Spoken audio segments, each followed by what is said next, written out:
औज़ुबिल्लाहि मिनश्शैतानिर्रजीम बिस्मिल्लाहिर्रहमानिर्रहीम अस्सलातु वस्सलामु अलैका या सय्यदी या रसूलल्लाह अस्सलातु वस्सलामु अलैका या हबीबल्लाह। अस्सलामु अलैकुम वरहमतुल्लाहि वबरकातुहू। कैसे हैं डियर स्टूडेंट्स, उम्मीद करता हूँ सब लोग ठीक होंगे।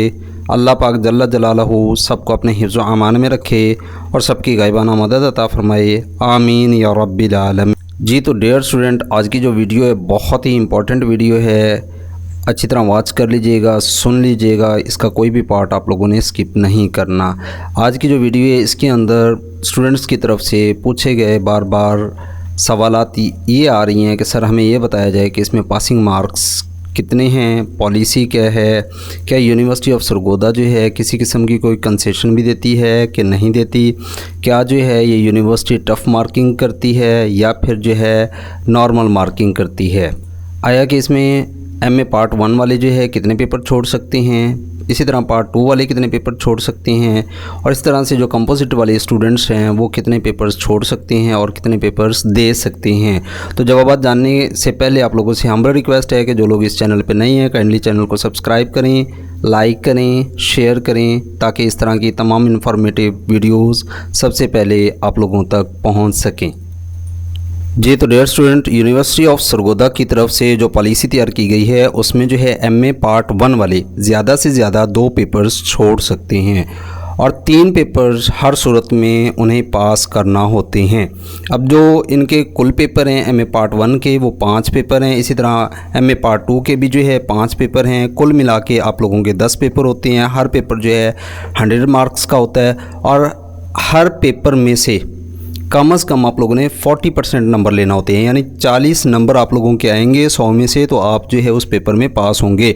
अगर आप लोगों के 39-38 मार्क्स आ जाते हैं तो आप उस पेपर के अंदर फेल होंगे और आप लोगों को वो पेपर दोबारा देना होगा। अब इस तरह से जो है अगर एमए पार्ट 1 की बात करते चलें, जहाँ पे आप लोग जो है 3 पेपर्स लाजमी तौर पे पास करते हैं, 2 पेपर्स जो हैं वो छोड़ सकते हैं। तो इसके अंदर जो आप लोगों ने 3 पेपर पास करने हैं उसमें मिसाल के तौर पे एक पेपर के अंदर आप लोगों के 40 नंबर आ जाते हैं, दूसरे पेपर के अंदर भी आप लोगों के 40 नंबर आ जाते हैं, और अगर तीसरे पेपर के अंदर भी आप 40 नंबर लेते हैं तो ये टोटल आप लोग जब एग्रीगेट करते हैं ये 45% नहीं बनता, तो आप लोग फेल एज ए होल हो जाते हैं। और अब इसी तरह से अगर एक पेपर के अंदर आप लोगों ने 40 नंबर लिए, दूसरे पेपर के अंदर आप लोगों ने 40 नंबर ले लिए और तीसरे पेपर के अंदर आप लोगों के 55 मार्क्स आ गए, अब इन सारों को जमा करें। तो इस तरह जब जमा आप लोग करते हैं, कैलकुलेट करते हैं, तो इसका 45% जो है आप लोगों का एग्रीगेट बन जाता है, मजमूई नंबर आ जाते हैं। तो इस तरह अब आप लोग जो है फेल एज ए होल ना हुए। अब आप लोगों के जो 2 पेपर हैं जस्ट आप लोगों ने उसमें सप्ली देना होगी और बाकी जो है आप लोगों के वो जो 3 पेपर थे वो आप लोगों के क्लियर हो चुके हैं। और सेम एज इट यही क्राइटेरिया जो है एमए पार्ट 2 वालों के लिए है कि वो भी जो है सेम एज इट उसी तरह 3 पेपर जो है यानी लाजमी तौर पर देंगे और 2 पेपर्स जो है वो छोड़ सकते हैं। और इसमें जो उनका कुल एग्रीगेट है वो कन्फर्मली जो है उनका 45% बनना चाहिए। अगर 45% नहीं बनता तो फिर वो भी पार्ट 2 वाले भी जो है अगेन पेपर देंगे, एज ए होल हो जाएंगे। अब बात कर लेते हैं एमए कंपोजिट वाले स्टूडेंट्स की। जी तो एमए कंपोजिट के अंदर जो है जितने भी स्टूडेंट्स यानी कंपोजिट वाले हैं, टोटल पेपर आप लोगों के 10 होते हैं और इसमें से आप लोग 5 पेपर दे सकते हैं और 5 पेपर आप लोग जो है नेक्स्ट चांस के अंदर दे सकते हैं। लेकिन वो जो 5 पेपर आप लोग छोड़ सकते हैं और 5 पेपर आप लोग देते हैं, जो पेपर आप लोग दे रही हैं 5, उसमें से 100% आप लोगों को यानी पास होना लाजमी होता है।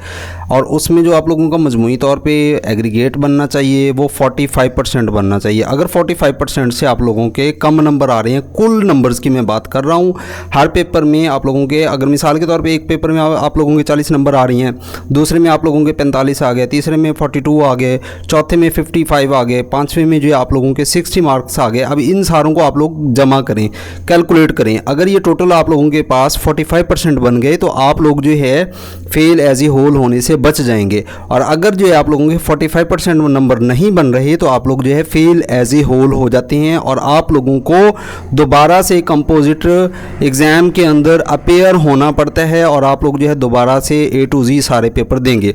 और यहाँ पे जो है मैं आप लोगों को जो एक कीमती मशवरा ये देता चलूँ कि आप लोग जो है जो 5 पेपर छोड़ने का सोच रहे हैं वो 5 पेपर कभी मत छोड़ें। कम अज़ कम जो है आप लोग 6 से 7 पेपर लाजमी तौर पे अटेंड करें और उसमें से कोशिश करें कि आप लोगों के 45% से ज़्यादा मार्क्स या कम अज़ कम 45% मार्क्स लाजमी बन जाए। अब उसकी वजह क्या है, अगर खुदा ना खास्ता जो आप लोगों ने 5 पेपर दिए, अल्लाह ना करे अगर उसमें से कोई एक पेपर और रह जाता है, आप लोगों की सप्ली आ जाती है। 5 पेपर तो आप ऑलरेडी पहले छोड़ चुके हैं, 6ठा पेपर उसके अंदर सप्ली आ गई तो आप लोग जो है फेल एज ए होल हो जाएंगे।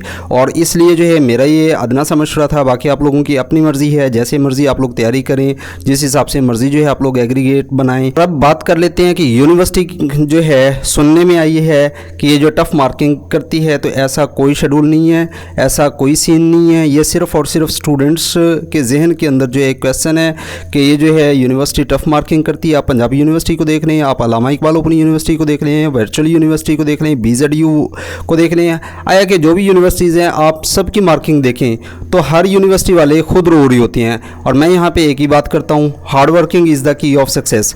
अगर आप लोग जो है हार्ड वर्किंग करते हैं और टिपिकल तैयारी करते हैं, स्मार्ट हिसाब से आप लोग तैयारी करते हैं तो आप लोग अच्छे नंबर ले सकते हैं।